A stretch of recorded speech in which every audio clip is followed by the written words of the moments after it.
Muy bien, bueno, buenos días a todos, todas, por tercera y última vez en este encuentro en esta serie de encuentros organizados por la editorial Winograd en base a la traducción que acaba de publicar y que, bueno, que yo hice sobre el placer y el verdadero bien de Lorenzo Bala.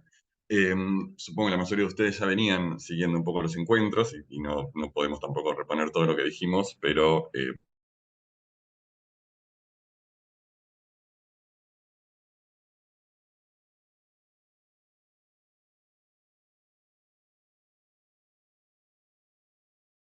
algunas todavía abiertas.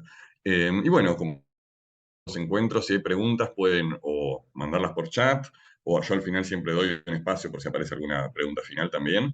Y si me estoy adelantando con algo, si dejo algo muy poco claro, o si estoy hablando demasiado rápido, cualquier cosa de ese estilo, me pueden interrumpir en cualquier momento y no va a haber ningún problema. Bien. Bueno, como decía, ¿no? Ya estuvimos viendo previamente cómo este texto de Lorenzo Bala se proponía desde su proemio, el objetivo, bueno, una serie de objetivos, en rigor, pero en principio el que aparecía como más fuertemente destacado por el autor tenía que ver con hacer que las escuelas de filosofía pagana se destruyan entre sí, una especie de guerra civil que quería fomentar, y que en ese proceso dieran lugar a mostrar la verdadera forma de felicidad y sabiduría que estaría, por supuesto, en el cristianismo.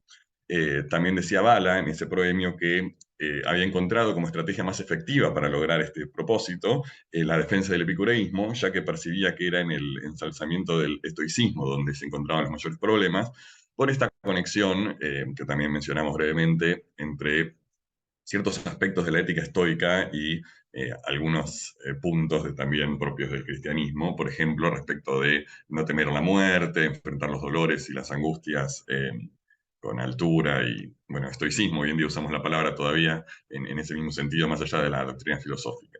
Y habíamos visto también que, en rigor, lo que aparecía en el texto de Bala era difícilmente catalogable como estoicismo, porque el primer orador, el que supuestamente defendería esta escuela, que es Catón Sacco, en rigor lo que hacía era presentar una lamentación del sufrimiento humano frente a un mundo que parece privilegiar todo el tiempo las oportunidades para el vicio y en cambio hacer que la virtud sea un camino escarpado y duro.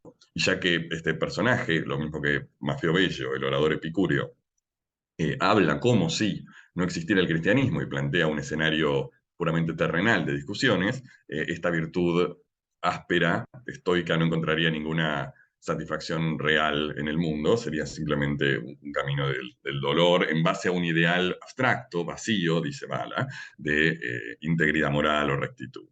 Bien, hasta que veníamos. Esto es el primer libro, y el primer libro, después de esta, bueno, después de esta descripción que hace Catón Sacco de los martirios de la virtud, aparece un elogio del placer por parte de Mafio Bello, un poeta de la época, ¿no? Que acá aparece representando el epicureísmo, que sobre todo aparece asociado con dos ideas, ¿no? A la celebración de lo que la naturaleza nos provee, la naturaleza entendida como una fuerza providencial que está ahí para asistir nuestras necesidades, y también una ridiculización de este concepto tan abstracto de la virtud que debe ser buscada por sí misma. Bien, esto es el centro del ataque. Mientras que por el contrario, el placer aparece asociado no solo con lo que comúnmente llamamos placer, sino también a la utilitas, a la conveniencia, a los beneficios. Bien, hacer las cosas con un propósito, hacer las cosas con algún cálculo. Bien, vamos a hablar un poco de esta cuestión del cálculo porque es bastante importante para el texto y que tiene que ver incluso con cuestiones propias de la ética epicúrea antigua o de lo que sabemos de ella,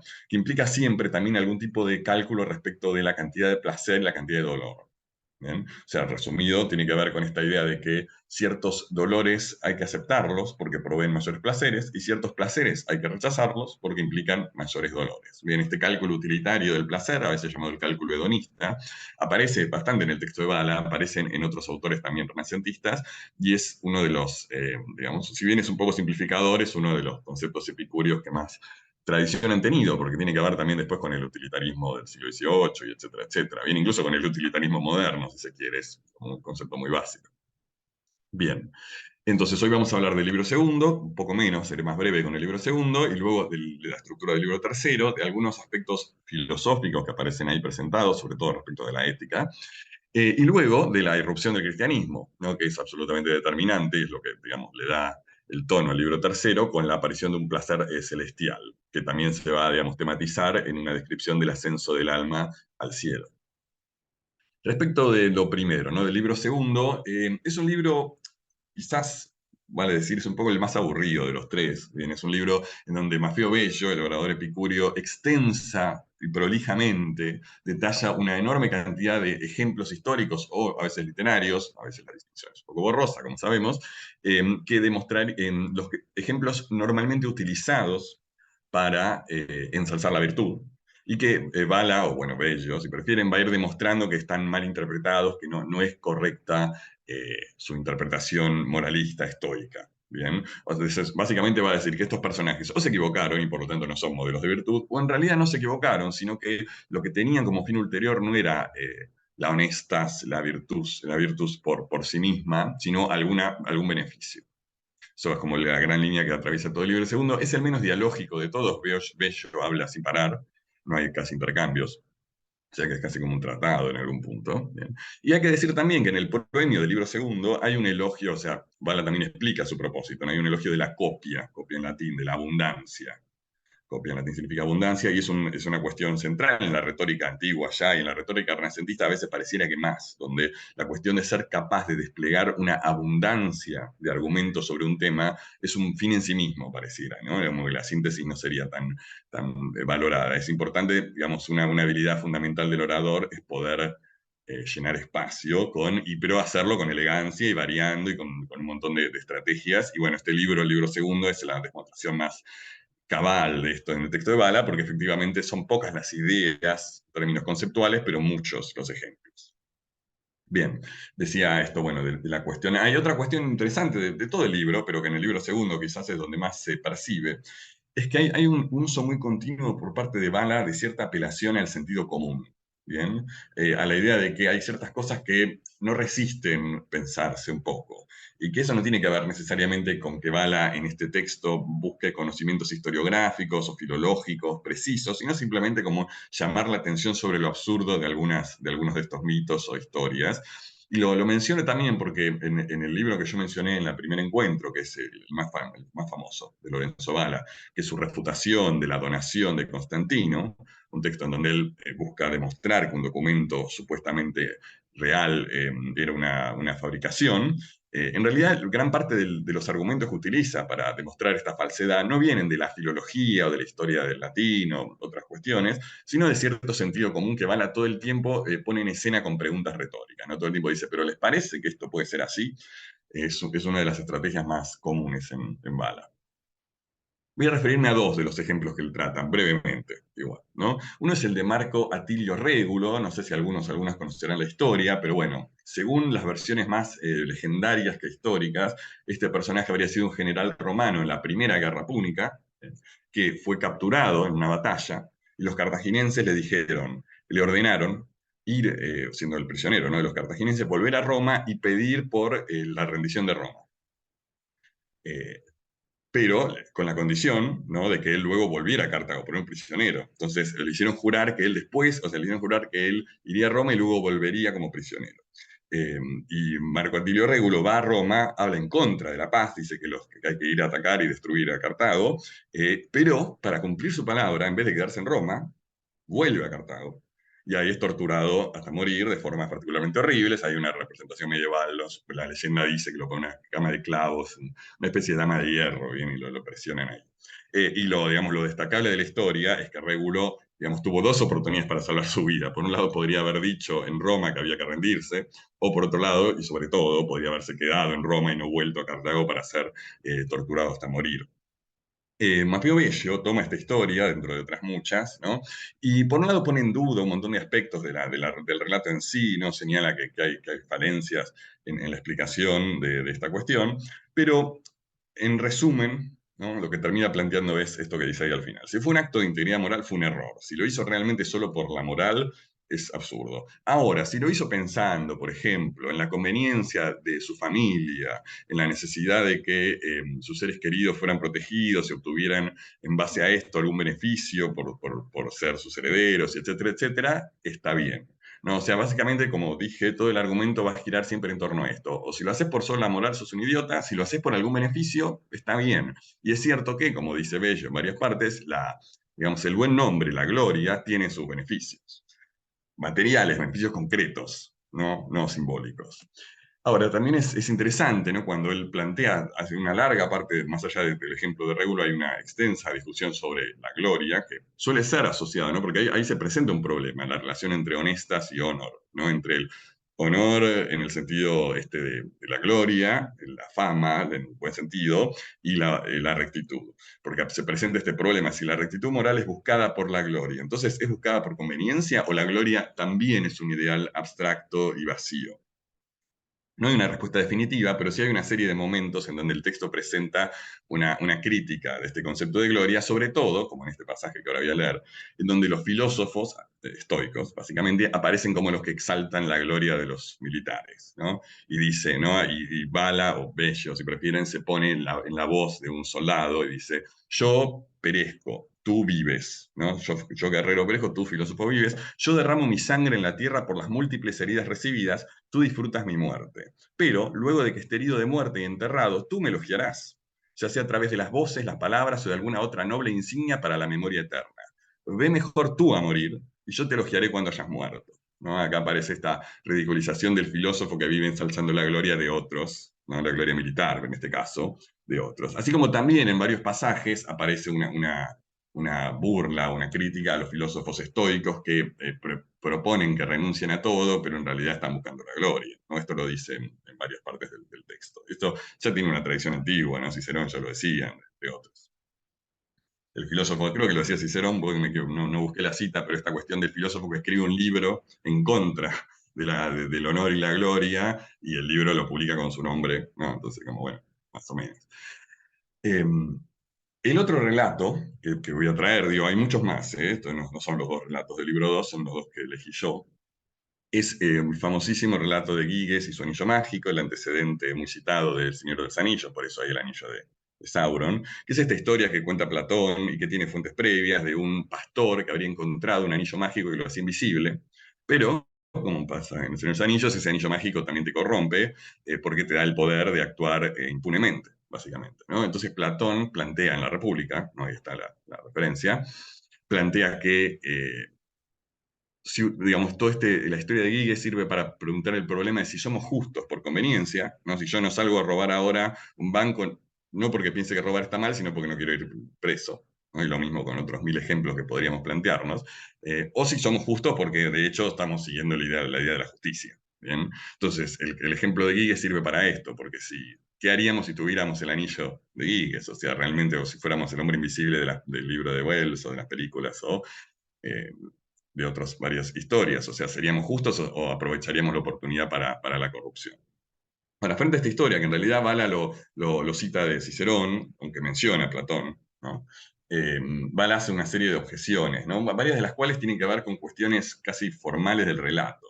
Bien, o sea, la verosimilitud ataca todo el tiempo Bala. Dice: pues a quién puede parecerle verosímil que Giges, de hecho, logró esconder sus actos de los dioses y de los hombres. ¿Podría lograr aquel anillo este efecto? ¿O Giges podía esperar que sus actos se escaparan a los ojos de los dioses, de los que muchos hombres, aunque bla, bla, bla, imaginan que nos muestran tanto su amabilidad como su ira? O sea, por un lado está diciendo, es inverosímil que un pastor de repente sea el rey, ¿no? Por más anillo mágico que haya sucedido, la historia no cierra. El resto de los pastores dirían, pero este era un pastor y ahora es el rey, ¿qué pasó en el medio? ¿No? ¿Cómo fue que el ser invisible le dio el poder de que las consecuencias de sus actos no se percibieran? Esto lo desarrolla Bala muy extensamente, yo acá estoy citando una frase más, ¿no? Hay toda una especie de análisis de la construcción del mundo ficcional, diríamos hoy, que no le cierra a Bala y que efectivamente no cierra. ¿Bien? No es el objetivo de Platón construir un buen relato, ¿bien? Y ahí dice después, Bala en este mismo sentido. Es verdad, ante tu pregunta de si Giges obró de forma correcta, responderé que no lo hizo. Digo esto porque antepongo la integridad moral al poder de los reyes. O sea, si Bala está preguntándose, Giges actuó mal por haber violado la virtud, digamos, por haber roto la virtud. No, yo en verdad pongo en primer lugar la vida pastoril, que es el placer primitivo de la tranquilidad, frente a las preocupaciones del reinado, y por causa de esto pienso que Giges actuó para su propio perjuicio. Aquí es necesario que Platón haga silencio y no transmita su fábula, que no convence a nadie y que está mal hecha y que la regrese a la forja o más bien al toro. ¿Bien? O sea, insiste con esta crítica a Platón y plantea esta dicotomía que aparece también en varios lugares del texto, y también tiene una larga tradición, que es la crítica a los ambiciosos en el texto de Bala no tiene que ver con la crítica moral, sino que tiene que ver con que en última instancia ser ambicioso políticamente, estar siempre ahí en ese tipo de peleas, no es bueno para el placer, no es una verdadera utilitas, no representa una ventaja, porque de hecho la vida placentera es una vida tranquila.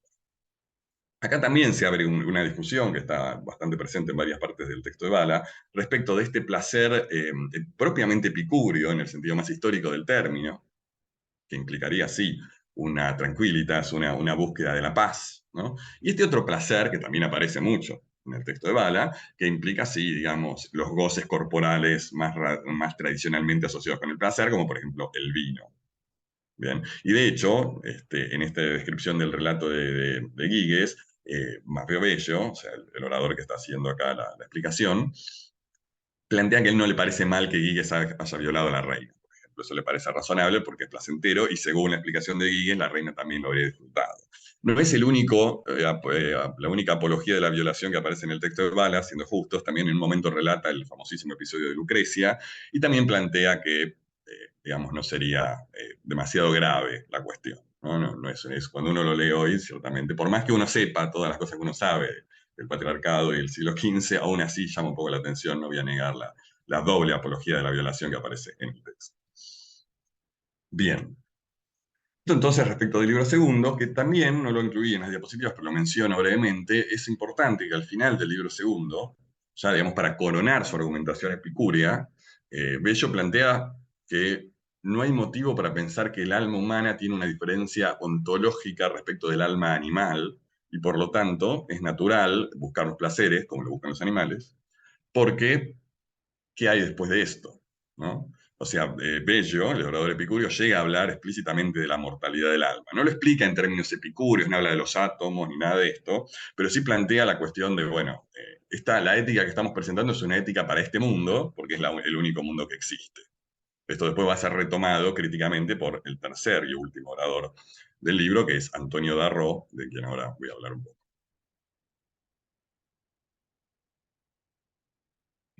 El tercer y último libro, que también tiene un proemio, todos los libros tienen un proemio, eh, está dividido, podemos dividirlo en estas 5 secciones, ¿no? Una primera que es donde, luego de que cenaron los amigos, ¿no? Bello invitó a sus amigos a cenar después del diálogo, todos banquetearon, estuvieron muy contentos, se elogia la coherencia de Bello, que habla de epicureísmo y presenta un banquete, ¿no? Un banquete que, según dice el mismo texto, tampoco es un exceso total, es un banquete moderado, pero lujoso. Eh, y luego de esa pequeña, digamos, charla más ocasional, se plantea la cuestión de, bueno, ¿cómo vamos a cerrar este diálogo? ¿Cómo va a resolverse el diálogo que había sido presentado también como una especie de juicio, como una causa, digamos, la causa del placer versus la causa de la virtud? ¿Y quién va a ser el juez de esta causa? Y bueno, se coincide rápidamente que el mejor juez es Antonio Darro, un personaje histórico, como todos los del diálogo, un franciscano, un fraile, sí. Que planteará la cuestión, entonces asumirá, digamos, luego de quejarse un poco, este rol y terminará diciendo que Catón estuvo más lejos de la verdad que Bello. Bien, por eso hay toda una serie de... O sea, Antonio sigue sumando argumentos en contra del pobre Catón, que en realidad Catón habló 10 páginas al principio del libro y después hubo 200 de Bello y ahora hay 50 de Antonio dándole también, no tuvo mucha oportunidad para defenderse Catón el estoico, pero bueno, Antonio suma argumentos en contra de su posición y luego introduce finalmente el cristianismo. Bien, algo dijimos el primer encuentro de esto, es una discusión y es algo que muchos textos humanistas de este periodo juegan con esa ambigüedad de en qué momento entra cristianismo, va a entrar, no va a entrar, ¿no? Y podemos pensar en textos como el Elogio de la Locura de Erasmo, que es de un siglo después, o casi un siglo después, donde también aparece este problema, ¿no? Lo que se presenta durante gran parte del texto como una discusión puramente paganizante, entre comillas, o sea, en un mundo clásico, y de repente el cristianismo hace su aparición y qué produce ese efecto. Y también tenemos textos, yo creo que mencioné el Momo, Momus Sigue de Príncipe, o sea, el Momo o del Príncipe de León Battista Alberti, que es muy contemporáneo de Bala, y donde el cristianismo no aparece en ningún momento. No aparece en ningún momento.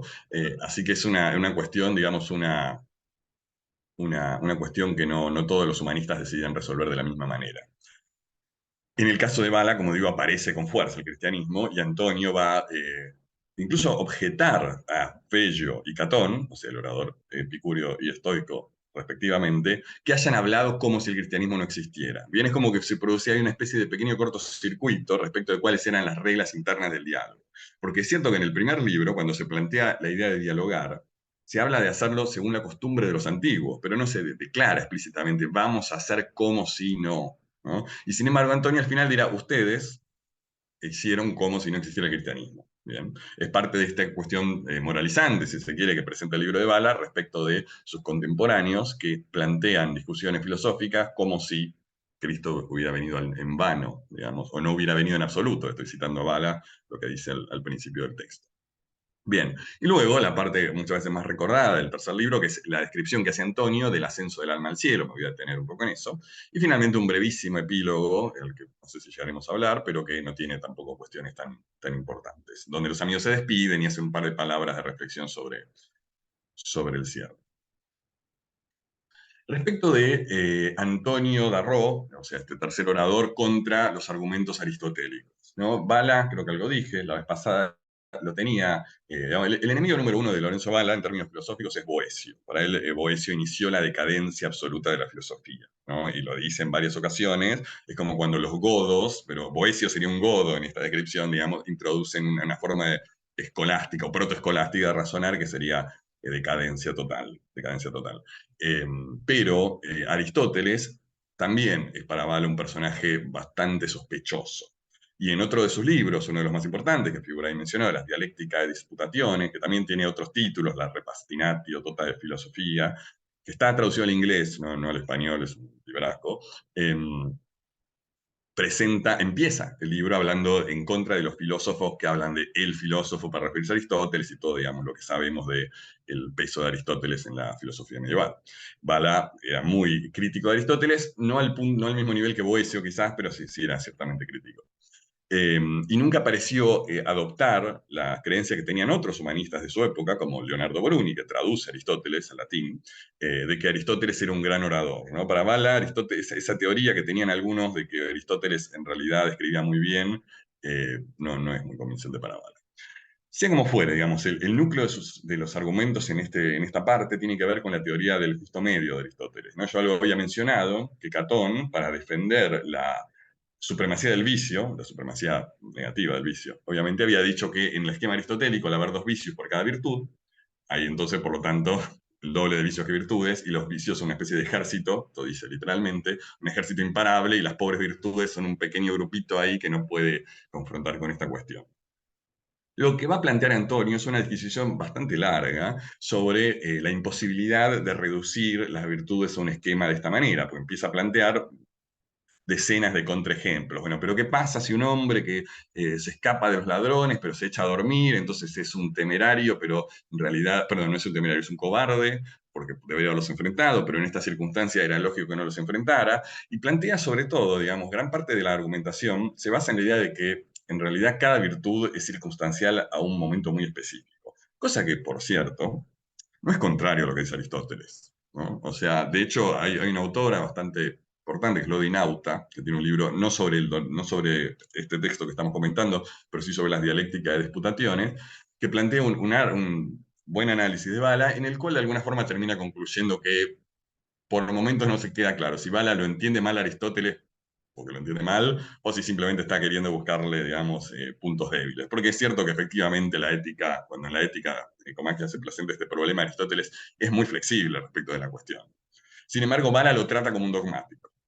¿Bien? O sea, lo trata como un autor que hubiera dicho hay virtud, vicio y punto. ¿No? Y Bala todo el tiempo va a escarbar mostrando que no es así, ¿no? Dando un montón de ejemplos y cuestiones de este estilo.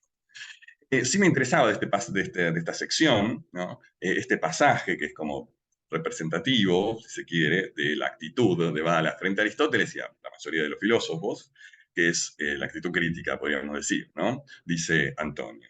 Está hablando de Aristóteles y Platón, de hecho, porque en un momento él dice, bueno, estos argumentos de Aristóteles, como todo lo que dijo Aristóteles, en realidad tiene una fuerte base platónica. Él dice, Platón era superior a Aristóteles, pero luego agrega esto.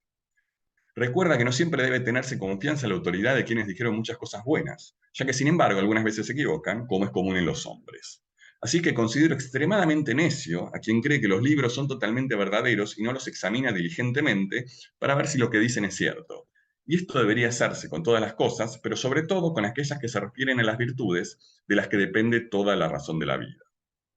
Bien, hay varios pasajes, digamos, de este estilo en las obras de Bala, donde todo el tiempo resalta esta cuestión, que, insisto, no es tampoco que Bala fuera el primero ni el único. ¿Bien? Ya Petrarca, un siglo antes, o más o menos un siglo antes, había señalado, por ejemplo, que Cicerón había cometido un montón de errores. No errores gramaticales, digo, errores políticos. Bien, ya Petrarca observa la vida de Cicerón de una forma, de una actitud distinta y menos a crítica de algunos otros antecesores. Pero el caso de Bala, como hemos dicho también en el primer encuentro, es particularmente enfático. Bien, o sea, esta necesidad de Bala de discutir y criticar todo, no importa quién sea. Bien, y esto es lo que después va a hacer también, que él se pelea a muerte con Antonio Darro, ¿no? Que acá en este diálogo aparece como una especie de dios de la sabiduría y luego Bala se enfrenta con él y nunca más se hablan. Y sin embargo, Bala no cambia los personajes del libro, ¿no? Pese al distanciamiento, no sé si quizás Bala dedujo que si ponía a otras personas en el libro, después se pelearía con ellas también. Entonces quedaron estos personajes, Catón Saco, con el que también se pelea Bala, Antonio Darroy, Mafeo Bello, que hasta donde sé no tuvo mayores confrontaciones.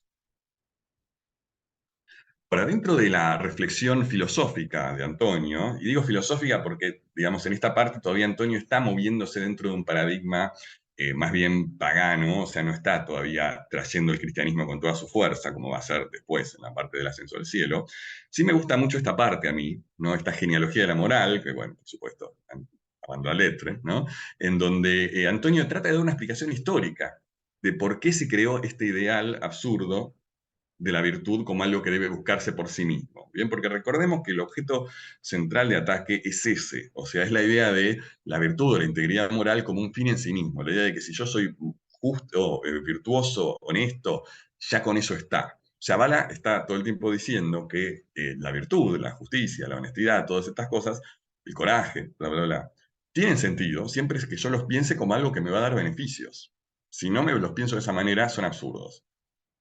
Bueno, acá trata de explicar Antonio, no bello Antonio, por qué se habría dado esta distorsión, ¿no? Y dice, si alguien me pregunta a mí cuál fue el origen primero y la causa del falso concepto de rectitud y de las falsas virtudes, mi opinión es la siguiente. Cuando en un comienzo, no sabemos cuándo, ¿no? Cuando en un comienzo se empleaban ciertos principios para servir a las cosas terrenas y otros para las divinas, los segundos fueron denominados rectitud o virtudes y los primeros conveniencia. ¿Bien? O sea, estaba la conveniencia para las cosas terrenas y las virtudes para las cosas celestiales. Luego, en la medida que surgieron las falsas religiones y prevalecieron los vicios, sucedió que las cosas divinas cayeron en el olvido o quedaron reducidas al cuidado de unos pocos hombres, mientras que los nombres de las virtudes perduraron y preservaron todavía aquella majestuosidad original, puesto que la memoria de las acciones y de los dichos dignos de elogio no había desaparecido por completo, aunque era como una sombra sin cuerpo.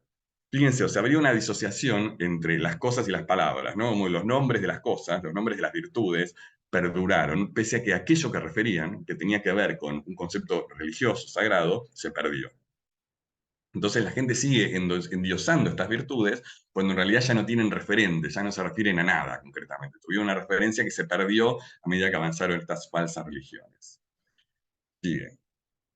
Los hombres de las generaciones siguientes, desconocedores del fundamento de estas virtudes y conmovidos por su esplendor, dijeron que éstas deben ser buscadas por sí mismas, como si fueran ajenas a las cosas terrenales.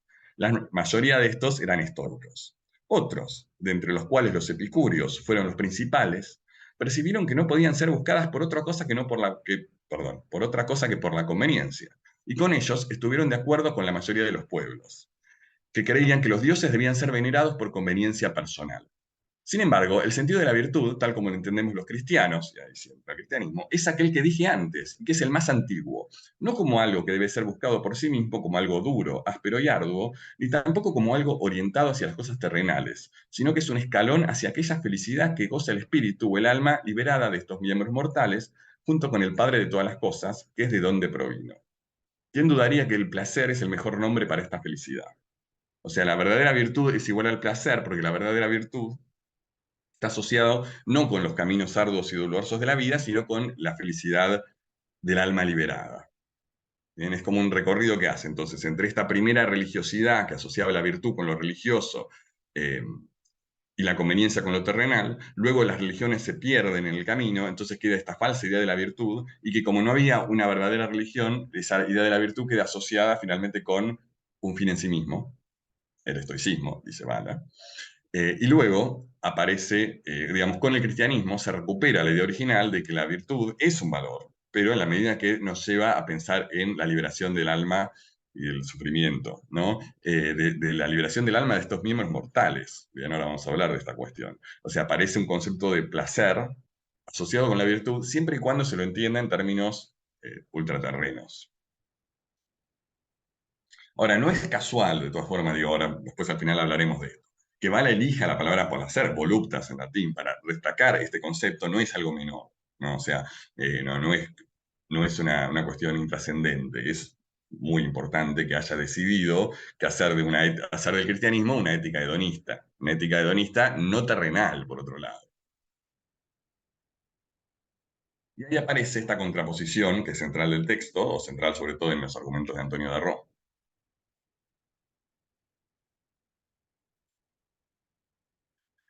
que es la contraposición entre voluptas celestial y voluptas terrenal, ¿no? En el texto aparece nombrado como duplex voluptas, o sea, de alguna forma Antonio, llegado a este punto de la discusión, tiene que hacer una aclaración acá fuerte, decir, bueno, hablamos de placer, muy lindo, voluptas.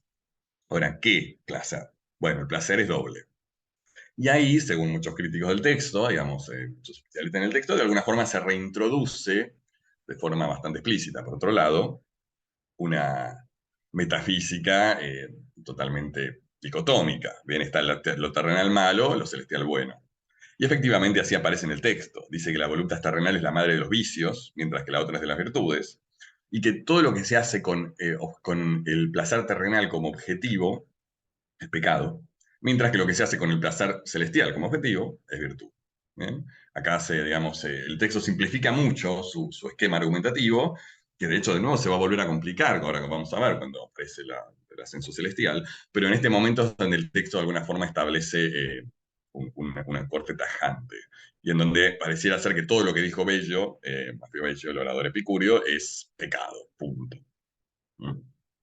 Y ahí dice también, cita el texto, ¿no? De donde se entiende que hemos de abstenernos de este placer terrenal si queremos gozar del otro. No podemos gozar de ambos, ya que no son menos contrarios entre sí que el cielo y la tierra, el alma y el cuerpo. ¿Bien? Esta es, a lo mismo que el proemio, una de las claves interpretativas más citadas para el libro de Bala. Es como que todo quedaría resumido en última instancia en esta separación. Que, llegado el caso, no es distinta esencialmente, digamos, del dogma cristiano más o menos tradicional, con todas las modificaciones que conocemos. Ahora, perdón, me pasé una. Después de presentar esta separación, los compañeros y el mismo Antonio se dan cuenta de algo, como buenos elocuentes oradores que son, que es que por más filosóficamente contundentes que hayan podido ser las palabras de Antonio, no se puede argumentar en contra del placer terrenal solo con filosofía.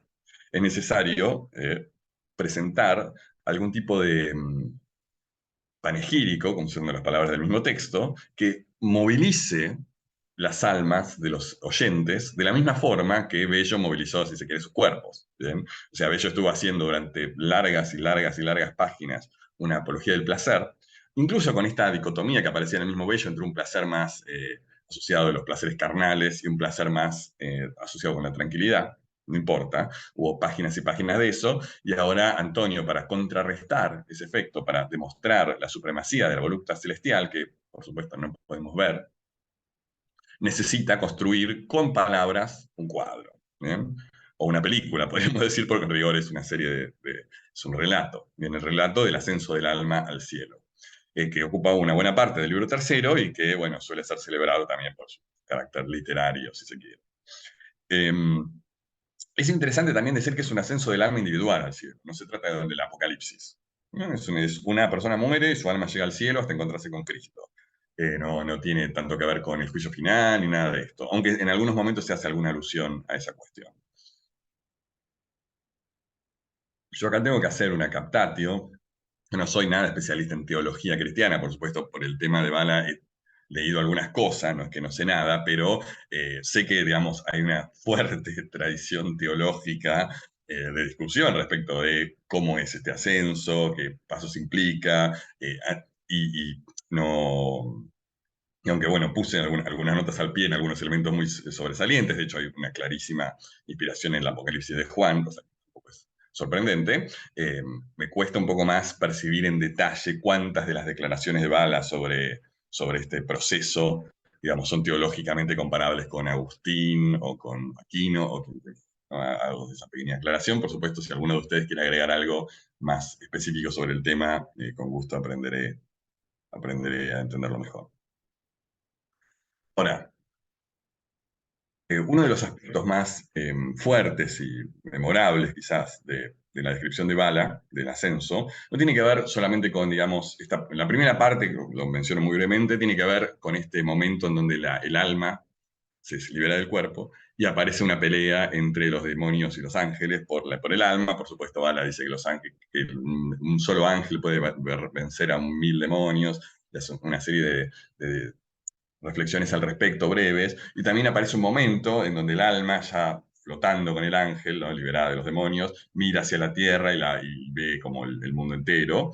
Pero lo que quizás más suele recordarse de todo este ascenso es el énfasis que pone Bala en la cuestión corporal. ¿Bien? Cosa que es muy interesante en base a la discusión que veníamos viendo. O sea, ¿por qué Bala va a poner, o Antonio, como prefiramos decir, va a poner este peso en los placeres corporales? Bueno, un poco lo explica el mismo Antonio, ¿no? Antonio dice, bueno, por más que describa los placeres espirituales, me voy a encontrar siempre con dos problemas. Uno, que en el fondo no sabemos cómo son. Tenemos un anticipo de esos placeres, pero no podemos describirlos con tanto detalle porque su naturaleza intrínseca nos es desconocida. En cambio, los placeres corporales podemos siempre, digamos, en base a lo que conocemos empíricamente, podemos potenciar, podemos imaginar cómo sería comer una comida mucho más rica que la hemos comido, y no sé, dormir mucho mejor de lo que hemos dormido, y tomar un vino mucho más delicioso y lo que fuere, pero siempre vamos a tener un punto de comparación, mientras que los placeres puramente espirituales siempre están ahí en esa zona un poco más difícil. Y o sea, por un lado esta cuestión, ¿no? La cuestión de que, bueno, lo corporal no es el más conocido. Y por otro lado, otra segunda cuestión que también menciona Antonio es difícil pedirle a la gente que abandone todos los placeres corporales por placeres que no conoce, que son los espirituales, ¿no? Y que además, incluso, supongamos que los conociéramos, ¿bien? Porque a fin de cuentas hay anticipos que podemos tener de los placeres espirituales en esta vida, ¿no? Sin embargo, incluso si los conociéramos, parece, dice Antonio, medio mal negocio. O sea, ¿por qué no puedo disfrutar de los placeres corporales acá, que estoy en la tierra, y después de los placeres celestiales en el cielo? No sería lo más lógico, digamos, en términos de utilitas, de conveniencia. Bueno, y ahí por ese motivo, dice Antonio, por esos motivos, que él va a hacer una descripción que él mismo reconoce, ¿no? Que es una descripción pensada para hombres no tan eruditos respecto de lo físico, digamos, los disfrutes físicos del paraíso. Y él aclara que estos disfrutes físicos se van a producir cuando, ahí sí, después del apocalipsis, aunque no dice esta palabra, digamos, cuando el cuerpo se reunifique con el alma, ¿no? Con la reencarnación de la carne. Ahí va a ser que el cuerpo celestial va a obtener toda su gloria. Acá, bueno, hay una tradición cristiana de describir cómo es este cuerpo celestial. Y fíjense qué dice, ¿no? Acá reconecta un poco con la apología de la naturaleza que hacía Mafio Bello en el libro primero. ¿Cuántas cosas podemos sospechar que Dios Padre dejó preparadas en las regiones superiores para deleitar a los sentidos de sus hijos que vuelven victoriosos del campo de batalla? Si en este campo de batalla, o sea, hacia la tierra, que es llamado Valle de Lágrimas, moldeó tantas cosas que son pertinentes para el deleite. O sea, acá Antonio está diciendo, ya tenemos de por sí un mundo que está hecho para el placer en muchos sentidos, aunque también sea un valle de lágrimas, está lleno de elementos pertinentes para el deleite.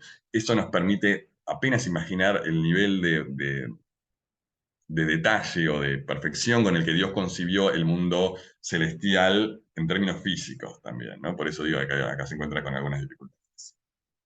Y este pasaje que a mí me gusta mucho, también más o menos conocido del texto, que dice, está hablando de qué van a poder hacer los hombres en este cielo una vez que ya hayan recuperado el cuerpo. Dice, ¿quién rechazaría poder volar como las aves de rápidas alas y jugar con otros colegas alados en el aire, o en los valles, o en las cimas de las montañas, o sobre las aguas? O si las alas nos avergüenzan, aunque los ángeles son concebidos como adornados con alas, ¿quién objetaría caminar sobre el aire como si lo hiciera sobre la tierra? ¿Quién no elegiría estar provisto de una altísima velocidad, como la de un tigre, y nunca poder cansarse por el esfuerzo, nunca agotarse por el calor y estar entorpecido por el frío? Poder también habitar bajo el agua como los peces, o lo más magnífico de todo, ser llevado sentado sobre las mismas nubes blanquísimas y que parezca que desplegamos velas a los vientos que vendrán a nuestro arbitrio, o muchas otras cosas que pueden decirse y que cualquiera puede imaginar de acuerdo con su voluntad, ¿no?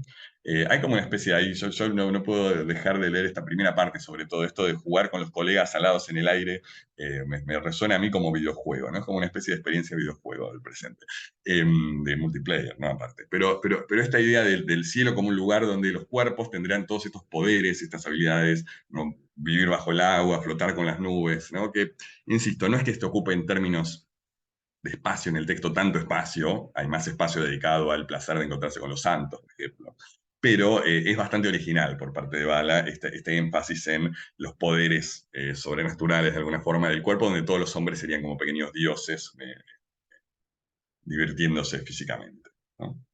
Por supuesto, por otro lado, el mismo Antonio, rápidamente después de esta descripción, pasa a plantear la cuestión de los hombres eruditos y el placer intelectual, no espiritual, sino específicamente intelectual del cielo. Y ahí Antonio interpela a Maffeo Bello, y le dice: ¿qué dices tú, Maffeo, que te hiciste pasar por epicúreo? Si te regocijas y celebras el haber juntado las letras griegas con las latinas y consideras que con esto has hecho una gran adquisición, ¿no piensas qué feliz serás cuando en la Jerusalén celeste entiendas todas las lenguas, hables todos los idiomas, comprendas todo el saber, todo el conocimiento, toda la doctrina y manejes todas las técnicas sin error, sin dudas, sin ambigüedad? Aparece esta descripción que también en algunos otros pasajes de un conocimiento filológico absoluto, ¿no? El hombre llega al cielo y ahí finalmente la filología se vuelve casi necesaria porque todos los saberes eruditos se vuelven inmediatamente accesibles. Ahora, después de estas descripciones, ¿no? Aparece finalmente el momento culmine, que es cuando el alma llega frente a Cristo. Bien, y acá es interesante lo que hace Bala, porque esto dice, ¿no? El texto: si es lícito afirmarlo con su voz, o sea, la voz de Cristo, quebrándose por las lágrimas, dice: que al fin has venido y tú tan probada piedad filial has superado este arduo camino, que al fin me es dado ver tu rostro, hijo mío, y oír tu voz y hablarte como antes. ¿Cuántas tierras y cuántos mares has tenido que cruzar para venir a verme? ¿Cuántos peligros has arrostrado, hijo mío? Estas palabras de Cristo, que es todo lo que dice Cristo en el texto, no hay más antes o después, son de Anquises en la Eneida, ¿no? Cuando Eneas, este héroe que todos conocemos, de la mitología romana, llega al infierno, bueno, al Hades, para ser más preciso, y se encuentra con su padre, que había muerto, por supuesto, Anquises. Anquises le dice esas palabras, ¿no? Lo celebra su llegada, y no deja de ser interesante que Bala, al momento de poner palabras en la boca de Cristo, en medio de una apoteosis total del cristianismo, porque está defendiendo eso finalmente, basándose, como digo, en el Apocalipsis de Juan para la descripción del cielo y un montón de cuestiones, pone en Cristo a citar a la Eneida, ¿no? No deja de ser llamativo. Yo no tengo una explicación clara respecto de esto, más allá de los juegos humanistas, pero bueno, es interesante que Cristo hable como Virgilio. Bien, para ir cerrando, aunque esta diapositiva solamente me voy a quedar un ratito. Bueno, perdón, un último comentario mínimo sobre el final del texto, aunque no esté en la diapositiva. Después de esta descripción del paraíso, los comensales, los amigos, Bello, Catón y el resto, porque como siempre digo, había otros personajes mucho menores dando vueltas ahí, entre ellos el mismo Lorenzo Bala, quedan admiradísimos, quedan como la boquiabiertos, básicamente, y terminan diciendo, ¿no? Que bueno, que Maffeo habló como un orador, mientras que Antonio más como un poeta. Lo que no deja también de tener su interés, porque durante el texto se elogió más la retórica que la poesía, ¿bien? Pero bueno, en principio los personajes coinciden todos en que la superación, digamos que la discusión quedó saldada por la descripción de Antonio, y cada uno regresa a su casa en medio de la noche, acompañados algunos con antorchas, y se despiden, y ahí termina la cuestión. Acá lo que planteo en esta anteúltima diapositiva es la cuestión, digamos, una de las discusiones principales del texto, que es, bueno, ¿cuál era el propósito del texto? ¿Qué es lo que se proponía Lorenzo Bala con esta obra y cómo debemos interpretarla históricamente? Después todos sabemos, sobre todo los que somos de letras, que la interpretación está atravesada por un montón de factores y que que la interpretación original es imposible, pero ciertamente uno siempre tiene ese horizonte, por lo menos, de tratar de entender qué quiso hacer el autor con el texto.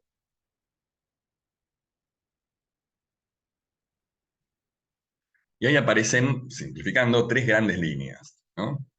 La primera, hoy por hoy bastante poco común, pero que no ha desaparecido en crítica, digamos, estudios contemporáneos, es que Bala es Maffeo Bello. O sea que Maffeo Bello, el orador epicúreo, representaría la verdadera posición de Bala, ¿no? Hay algunos argumentos a favor de esto. Por ejemplo, Bala parece entusiasmarse muchísimo con Maffeo Bello, por algo también ocupa el 70% del diálogo. O sea, el 70% del diálogo son las palabras de Maffeo Bello, el epicúreo. ¿Bien? Y también es cierto, yo tengo algún paper sobre esto, que hay varios argumentos de Maffeo Bello que aparecen retomados en otros textos de Bala, con su propia voz, con lo cual pareciera ser que ahí Bala estaba explorando ideas, en el carácter exploratorio del diálogo humanista es uno de sus factores indudables, muchas de las cuales efectivamente le resultaban serias y convincentes más allá del contexto específico de este diálogo.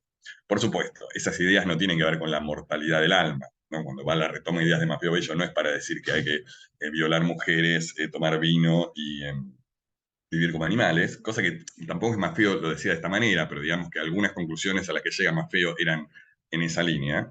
Pero sí, muchas de las críticas que plantea Maffeo al concepto pagano, el concepto estoico de virtud, son retomadas por Bala.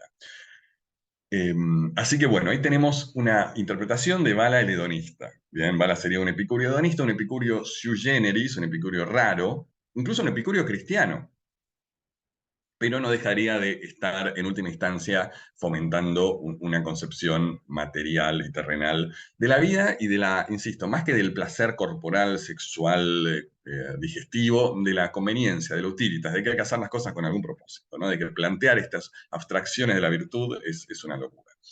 Eh, y en ese sentido se apartaría bastante de algunos aspectos del dogma cristiano, no digo de la mortalidad del alma, pero sí de algunos otros aspectos.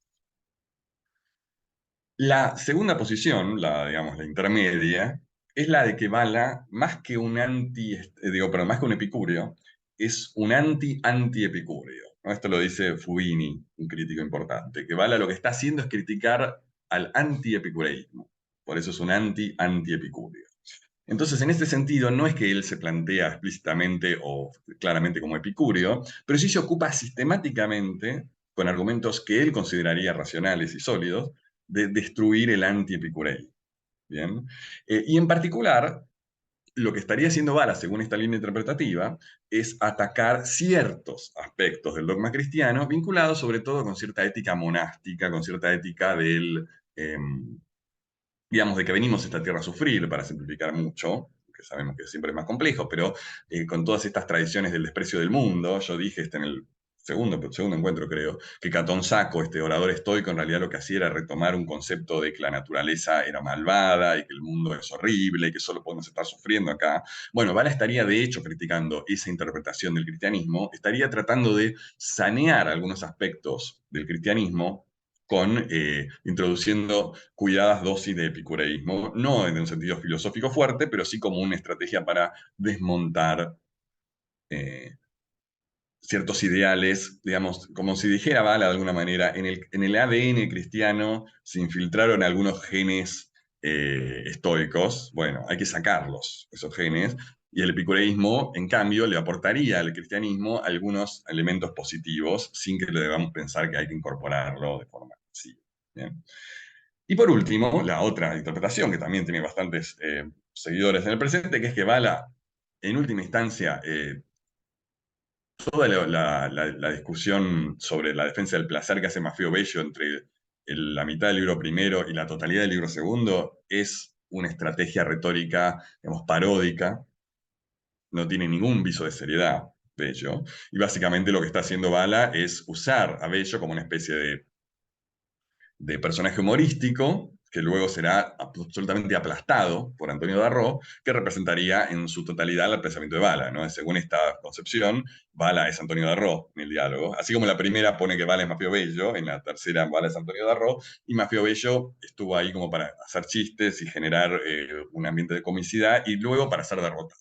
¿Bien? O sea, la problema de esta tercera interpretación, por un lado, es que, bueno, parece dejar de lado el entusiasmo que parece tener Bala con Maffeo Bello por momentos, pero además también limita un poco la lectura respecto incluso de aquellos aspectos terrenales del mismo paraíso, ¿bien? Porque según esta lectura, Bala, al poner, o sea, Bala lo que estaría haciendo simplemente es no modificar el ADN del cristianismo, sino renombrar algunas categorías y hacer esta asociación entre el concepto de amor cristiano, la caritas cristiana y la voluptas celestial, ¿no? En vez como si Bala dijera, es lo mismo, digámosle de esta manera, ¿no? Hay que decir, por ejemplo, que algo que apoya un poco esta interpretación en la historia de la recepción epicúrea, de la, historia, la recepción del epicureísmo, es que Erasmo de Rotterdam, el gran lector de Bala, publica en 1533, si no me acuerdo mal, un coloquio, un pequeño diálogo que se llama el Epicurius, ¿bien? En donde él retoma la idea de Bala, sin nombrar a Bala, pero claramente retomándolo a Bala, de un epicureísmo cristiano. Y el epicureísmo cristiano que presenta Erasmo es absolutamente ascético, monástico, digamos, no tiene una característica terrenal, no aparece, o sea, el epicureísmo erasmiano en este texto, por lo menos, es discutible si en otros también, pero en este texto es un epicureísmo basado en los principios absolutamente tradicionales del cristianismo, y es esta reinterpretación del cálculo epicúreo en clave cristiana, que ya hizo Bala, que es decir, bueno, el epicúreo te dice que vos tenés que maximizar el placer. ¿Cuál es el verdadero placer? El placer celestial.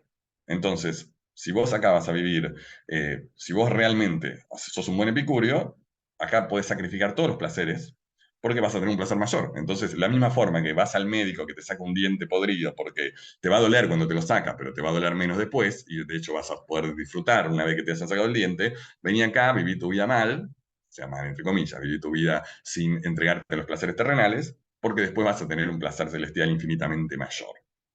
Bien, entonces en ese sentido no habría una cuestión particularmente renovadora en términos conceptuales o filosóficos del texto de Bala, y en todo caso sus méritos serían literarios, bien, o sea que eso creo que es indiscutible, pero no habría una apuesta teórico-filosófica incorporada en el libro.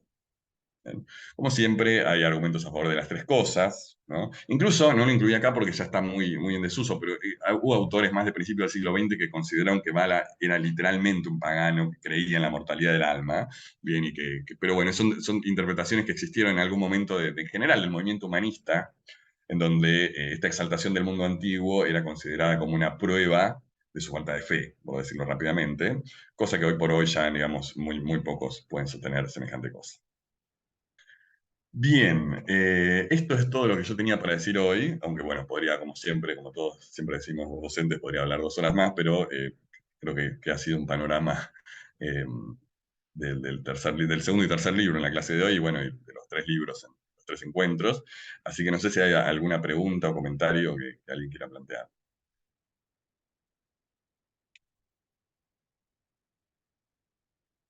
¿Querés empezar vos, Paula, que veo que tenés la mano levantada? Sí, yo levanté la mano primero porque te quiero agradecer por si después se precipita todo y no tenemos tiempo de despedirnos. Quiero agradecerte estos 3 encuentros, decirte que aprendí un montón de cosas y que recibí, bueno, cantidad de devoluciones elogiosísimas de tu desempeño. Así que muchas gracias, Mariano, y felicitaciones. No, bueno, Em, muchas gracias. Sí. Por otro lado, me quedé pensando con lo de las violaciones, que a mí también me había llamado la atención mientras leía tu libro, y una cosa a la cual le había prestado atención es que parece usarlo en un sentido jurídico la mayor parte Mm, de las veces. Es decir, viste que cuando él habla de los adulterios, en donde la mujer participa con mucho entusiasmo, sí, también usa el término violación a veces. es Entonces verdad, eso tenés me hizo razón. pensar que por ahí tenía un sentido jurídico y que, digamos, era más una apología de seguir el placer y romper las leyes externas que decir que había que andar forzando a las mujeres, ¿no? Sí, sí, creo que es muy sensato lo que decís. No lo había pensado hasta ahora, pero tiene mucho sentido. Incluso cuando él habla de la, digamos, violación de Lucrecia, él lo plantea como en rigor. O sea, porque de hecho, como esto algo dije, aunque nunca no fue uno de los temas de las clases, digamos, pero la apología que hace del placer femenino en el libro primero, donde él plantea esto de que las mujeres obligadas a ser vírgenes es una abominación, pero no para los hombres, sino para las mujeres mismas, parecería plantear esta cuestión, ¿no? Como que en realidad las mujeres, digamos, habría un reconocimiento, digamos, a veces paradójico del placer sexual femenino en bala, y en ese sentido estas violaciones, entre comillas, muchas veces pueden ser leídas como algo que en rigor eh, las mujeres digamos, no es un forzamiento físico de la mujer, sino más No. bien algo que está por fuera de las leyes del matrimonio en ese sentido, sí. Sí, y sobre Sí. todo es una violación de los derechos del marido. Claro, tal cual. Sí, Sí, sí. No, eso muy me bien. No, no lo parece había que... pensado. Bien. No sé si hay alguna pregunta o comentario más.